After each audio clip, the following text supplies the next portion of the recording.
On today's tech tip, we're going to demonstrate the operation and testing of a bypass valve on a turbocharger.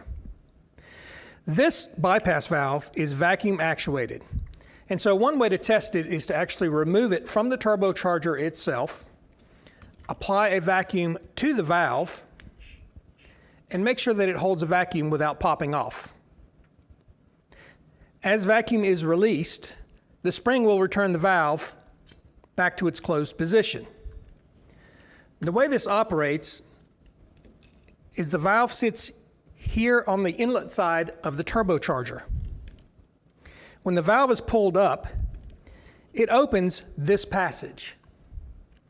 Air from the compressor wheel passes through here instead of going into the intake manifold.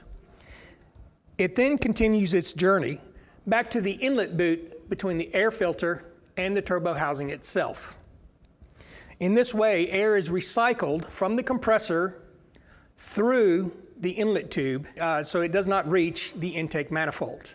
Hopefully this gives you a better understanding of how a bypass valve works and how to test it without having to remove the entire turbocharger.